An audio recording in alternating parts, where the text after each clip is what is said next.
welcome back to this week's Self-Love Masterclass. My name is Renee. I'm a self-love teacher, coach, a doula, and a Reiki master.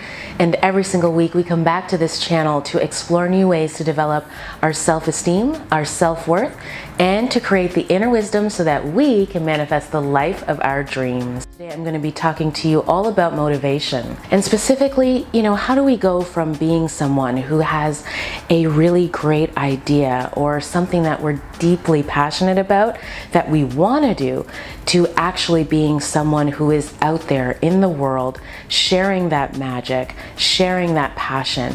So in this video, I'm going to give you 5 tips that I personally use, as well as tips that a lot of my clients find helpful. But before we do that, I think it's really important that we do a little bit of a gut check. There are so many of us that are under a lot of pressure. Maybe we feel like we have to live up to the standards and expectations that society has put on us. Maybe we're still at a place where we're not wanting to disappoint our parents. Maybe we're doing things because we think it will make our relationship stronger. It's important to understand that anytime we're trying to do something in order to fix something or save something, or to please someone else, that we're going to be met with a lot of resistance. And when that resistance comes up, it's going to feel like we're self-sacrificing, it's going to feel like a struggle, and it doesn't matter how many accolades or accomplishments we actually achieve, there's going to be this hollow feeling inside of us, like something just isn't right. Really take a look at why you're pursuing this dream or this goal. Is it because someone else wants you to do it? Is it for someone else? Or is it really because in your heart, it's the thing that makes you feel good? It's the thing that you are passionate about. It is what you really want. Tip number 1 is it's important to share your dream, your goal, or that passion with someone. And I truly understand how scary this is, because when you have said you were going to do something before and you didn't, or when you tried at something and you failed, you feel a little bit ashamed. And so now that you want to try something new, it's almost like you want to keep it to yourself so that no one else can see you fail, or so that you don't disappoint other people. I don't know many people who have achieved great success or who have gone after big dreams who have been able to do it all by themselves. You need the support and you deserve the support. So find the people in your life who love you no matter what. The people who will cheer for you and will believe in you and lift you up no matter how many times you've messed up in the past, or no matter how many times you've screwed up. Tip number 2 is capture it.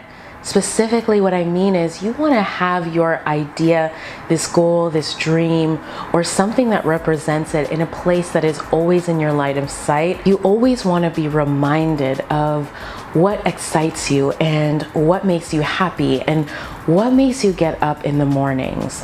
One of the things that a lot of my clients like to do is they will actually use those magic markers made specifically for the mirror, and they'll write affirming statements on the mirror, or they'll write their goals down on their mirror. Something I like to do is I will put a picture that represents my dream or my goal as my screensaver on my computer. And so every time I see it, I get flooded with all of these body sensations and these ideas, and I just love it. But also, whiteboards are amazing and great, or even just a reminder on your cell phone. There are so many different ways that you can do this. So find a way that really works for you. Tip number 3 is it's so important to focus on the positive. And specifically, I'm talking about gratitude. Now, I have done some other videos on gratitude, so search the channel if you want a bit more in-depth information about that, because when you are positively focused, what is more likely to happen is for you to become focused on more things that are positive. And that's where that burst of energy comes from, and that passion comes from, and that vitality, that you need to create and to actually sustain you throughout your goal or your project. There's no way I could give you tip number 3 and not back you up with tip number 4, which is deal with the negative. So the very last thing that any of us ought to do is try to pretend like those feelings aren't there, try to suppress any fear, try to suppress any anger, frustration, disappointment, because as you know, the spiritual lesson is whatever you resist persists. The best way to diffuse negative energy or a negative emotion is to honor it and to respect it. That means to meet it in the eye wherever it is showing up and saying, I see you. So when you hear negative statements, when you hear negative thoughts, acknowledge its presence, acknowledge its message, and be aware that negativity is a messenger and an alarm system for you to reflect inward, to check in with yourself, and to find out what aspect of yourself or what part of yourself still needs healing, nourishment, extra TLC.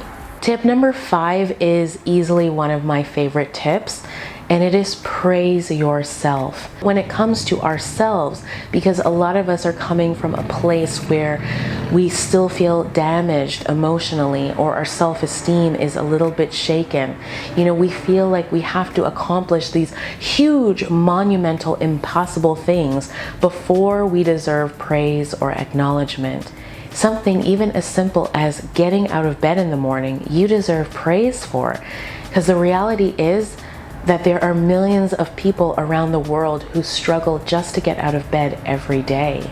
And so if you do it today, praise yourself for that. And then continue to praise yourself for all of the little awesome things that you do. The more we praise ourselves, the more we create patterns and habits and behaviors aligned with praising ourselves rather than digging at ourselves, judging ourselves, nagging at ourselves, or beating ourselves up. So this is really a training exercise and a practice for you to begin to be kinder to yourself, which will boost your self-esteem, your self-worth, your self-confidence, and all of that good stuff. I know that I often say this in a lot of my videos, that it's so important to be compassionate with yourself. The reason I repeat it is because it is the one thing that so many of us struggle with. We are so hard on ourselves when really what we deserve is our own love, our own validation, our own patience with ourselves.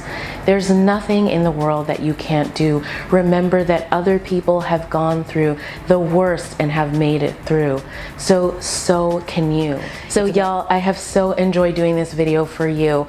I hope that you enjoyed it immensely. And if you did, don't forget to share it with your friends and your family, and invite all of your peeps to come and check this channel out. We do Self-Love Masterclass every Tuesday, though this is being filmed and aired on a different day because I took some time off for myself, yes. But yeah, we do classes every week, and we do Q&A vlogs in between, and things are just getting better and better. So thank you for being here. I also wanted to let you all know, if you are someone that really loves daily inspo, come over to my Instagram account. It is at Modern Day Wise Woman there, all one word, all capitals, and I post there every day. So if you like that daily hit, come there. And I think that's it, you guys. I am so happy to be doing these videos for you. I'm excited about fall for all of us. So let's hang in there, and don't you forget, until we see each other next time, we are in this together. Mwah.